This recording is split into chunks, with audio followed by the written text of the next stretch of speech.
আসসালামু আলাইকুম রহমতুল্লাহি ওয়া বারাকাতুহু। আউযু বিল্লাহি মিনাশ শাইতানির রাজীম। বিসমিল্লাহির রহমানির রহিম। ওয়াল আসরি ইন্নাল ইনসানা লাফি খুসর ইল্লাল্লাযীনা আমানু ওয়া আমিলুস সালিহাতি ওয়া তাওয়াসাউ বিল হাক্কি ওয়া তাওয়াসাউ বিস সাবর। ইরশাদ হচ্ছে, কালের শপথ, নিশ্চয় মানুষ ক্ষতির মধ্যে নিমজ্জিত, কেবল তারা ব্যতীত যারা ঈমান এনেছে, সৎ কাজ করেছে, পরস্পরকে হকের উপদেশ দিয়েছে এবং পরস্পরকে ধৈর্য ধারণের উপদেশ দিয়েছে। সাদাকাল্লাহুল আযীম। সম্মানিত ভাইয়েরা, দর্শক শ্রোতার উদ্দেশ্যে বলছি, আজকের আল কোরআন প্রচার সংস্থা আকবো বাংলাদেশ কর্তৃক আয়োজিত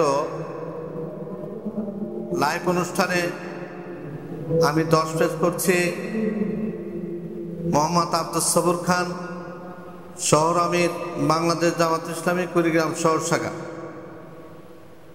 আমি তেলাওয়াত সরল অর্থ পেশ করেছি। এই সূরাটির নামকরণ করা হয়েছে সূরার প্রথম শব্দ আসর থেকে। আর এই সূরাটির নাজিলের প্রেক্ষাপট হচ্ছে, এক বরফ বিক্রেতা তার বরফ বিক্রি করছিল, কিন্তু প্রচণ্ড গরমে বরফ গলে নিঃশেষ হয়ে যাচ্ছিল, তার পুঁজি ফুরিয়ে যাচ্ছিল। সে এই প্রেক্ষাপটে সূরাটি নাজিল হয়।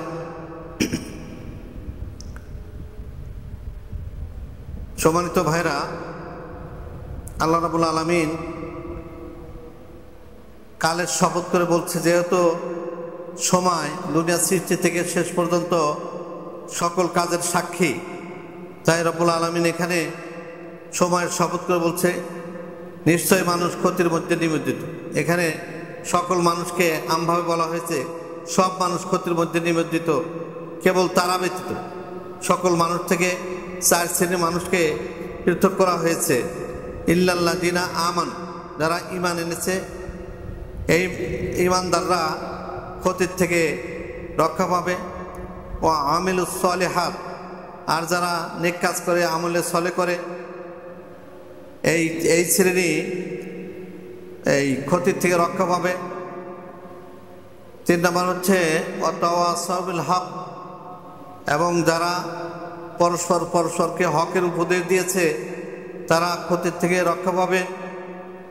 ওয়াতাওয়াসাউ বিস সাবর, এবং যারা এই মানুষকে দাওয়াতি কাজ করতে গিয়ে, ভালো কাজের, নেক কাজের দাওয়াত দিতে গিয়ে এবং হকের দাওয়াত দিতে গিয়ে যারা বিভিন্ন বাধার সম্মুখীন হবে, বিভিন্নভাবে লাঞ্ছিত হবে,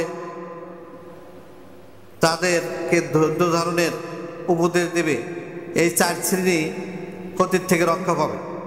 সম্মানিত ভাইরা, ছোট্ট একটি সূরাতে বিশাল আমাদের জীবনের সব কিছু, এই 4টি বিষয় যদি আমরা আমলে নিয়ে আসতে পারি, তাহলে আমরা সফলকাম হব, কামিয়াব হব।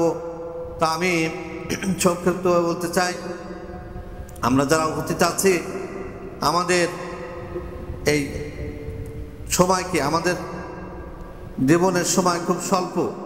এই স্বল্প সময় যদি আমরা যথার্থভাবে কাজে না লাগাই, তাহলে দেখা যাবে বরফ বিক্রেতার মতো একদিন পুঁজি ফুরিয়ে গেছে, আমার পাথর সংগ্রহ করা হয়নি।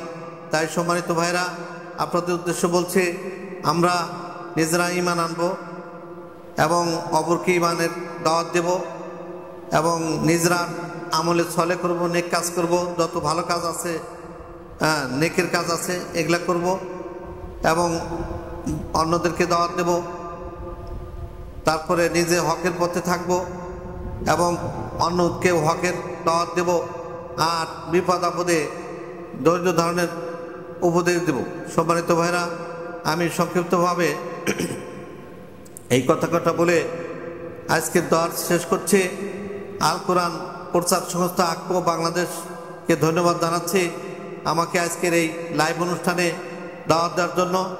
আমি এই আল কোরআন প্রচার সংস্থার আকবো বাংলাদেশের উত্তরোত্তর সফলতা কামনা করছি। এই সংস্থা যদি সারা বাংলাদেশে তাদের কাজকে ছড়িয়ে দিতে পারে, মানুষ কোরআনমুখী হবে, আর কোরআনের সংস্পর্শে আসলে একটা মানুষ সোনার মানুষে পরিণত হবে। আমি আল কোরআন প্রচার সংস্থা আকবো বাংলাদেশের সার্বিক কল্যাণ এবং সফলতা কামনা করে আমার সংক্ষিপ্ত দর সেখানে শেষ করছি। আসসালামু আলাইকুম রহমতুল্লাহ।